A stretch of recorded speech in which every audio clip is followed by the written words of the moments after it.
Duluan. 1. Latar belakang. Perguruan tinggi bukan hanya menjadi tempat untuk menimba ilmu, tetapi juga merupakan institusi yang kompleks dengan berbagai kepentingan yang saling bersinggungan. Di dalamnya terdapat mahasiswa, dosen, tenaga kependidikan, pimpinan, serta penyelenggara pendidikan yang masing-masing memiliki peran dan tanggung jawab berbeda. Dengan beragamnya aktor dalam ekosistem ini, konflik menjadi suatu hal yang tidak terhindarkan. Konflik yang terjadi di perguruan tinggi dapat bersumber dari berbagai aspek, mulai dari kebijakan akademik, manajemen sumber daya, hingga faktor personal dan ideologis. Sebagai contoh, kebijakan kenaikan uang kuliah tunggal, UKT, yang diterapkan tanpa transparansi dapat memicu demonstrasi mahasiswa.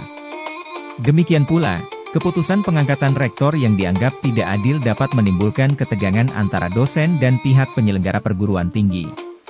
Dalam lingkungan akademik, konflik juga bisa muncul dari persaingan antar dosen dalam mendapatkan dana penelitian, atau ketidaksepahaman dalam kebijakan kurikulum. Tanpa penanganan yang tepat, konflik di perguruan tinggi dapat merusak atmosfer akademik, menurunkan produktivitas penelitian, serta mengganggu stabilitas kelembagaan. Oleh karena itu, pemahaman yang mendalam tentang faktor penyebab konflik, dampaknya, serta strategi penyelesaian yang efektif menjadi sangat penting bagi seluruh pemangku kepentingan di perguruan tinggi. Buku ini disusun untuk memberikan wawasan teoretis dan praktis mengenai manajemen konflik di lingkungan akademik, dengan pendekatan berbasis studi kasus dan solusi yang implementatif. 1. Landasan Al-Quran dan Hadis. Islam telah memberikan panduan dalam mengelola konflik, baik dalam kehidupan sosial maupun dalam dunia pendidikan. Dalam Al-Quran, Allah berfirman, "Dan jika ada dua golongan dari orang-orang mukmin berperang maka damaikanlah antara keduanya."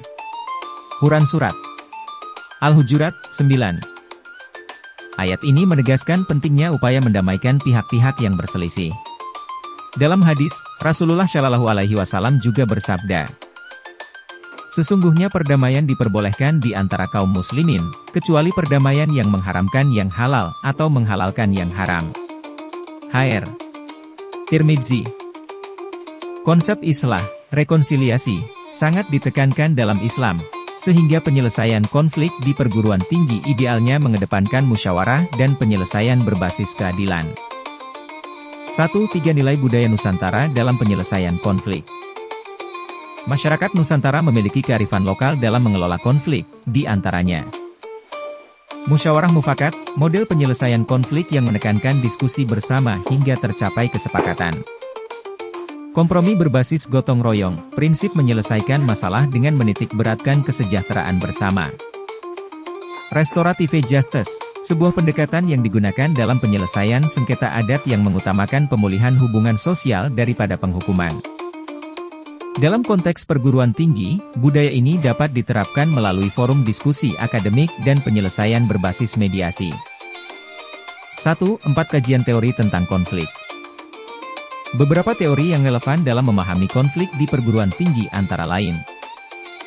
Teori konflik sosial, Karl Marx. Konflik terjadi karena adanya ketimpangan kepentingan dan distribusi sumber daya.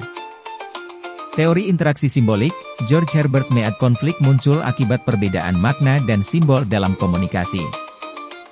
Teori manajemen konflik, Thomas Kilmann mengkategorikan gaya penyelesaian konflik ke dalam 5 pendekatan: menghindari, mengakomodasi, berkompetisi, berkolaborasi, dan berkompromi. Teori-teori ini memberikan dasar dalam memahami dinamika konflik serta strategi penyelesaiannya. 1. Penelitian terdahulu. Beberapa penelitian yang relevan dengan konflik di perguruan tinggi. Studi oleh Rahmawati, 2020 sedih konflik antara dosen dan manajemen universitas dalam pengelolaan beban kerja akademik. Penelitian oleh Santoso, 2021 sedih demonstrasi mahasiswa akibat kebijakan UKT yang tidak transparan. Kajian oleh Firmansyah, 2022 sedih efektivitas mediasi dalam penyelesaian konflik antar dosen. Penelitian ini menunjukkan bahwa manajemen konflik yang buruk dapat berdampak negatif terhadap keberlangsungan akademik dan reputasi perguruan tinggi. 1. 6 contoh dan studi kasus konflik di perguruan tinggi. Kasus 1, konflik antara dosen dan pimpinan universitas. Seorang dosen senior mengajukan protes terhadap kebijakan pemotongan tunjangan tanpa musyawarah. Konflik ini berlarut-larut hingga menyebabkan ketegangan dalam hubungan kerja. Penyelesaian dilakukan melalui mediasi oleh Senat Universitas, dengan hasil kompromi antara pihak dosen dan manajemen.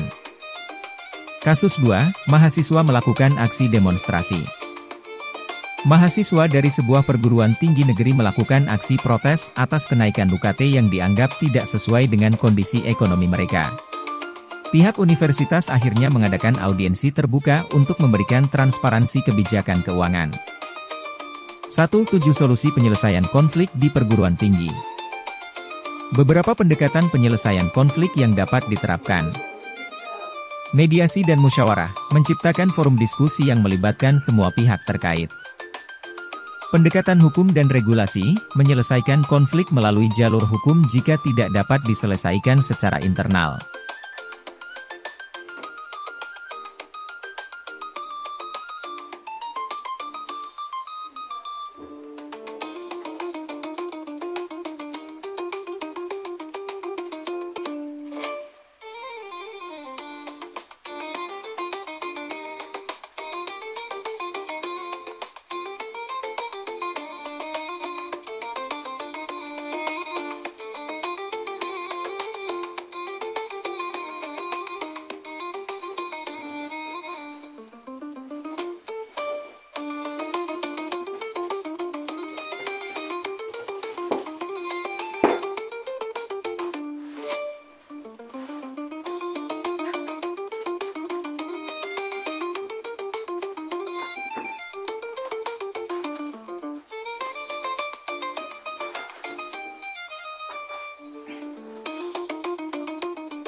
Intervensi pemerintah, Kementerian Pendidikan dan Kebudayaan sebagai regulator dapat turun tangan dalam kasus-kasus tertentu.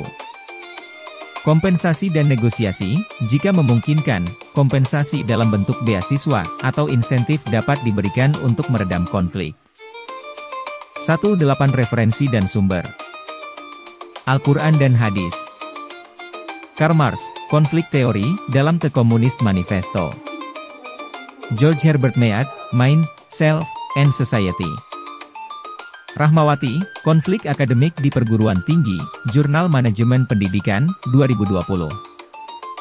Santoso, Demonstrasi Mahasiswa dan Transparansi Keuangan Kampus, Jurnal Kebijakan Publik, 2021.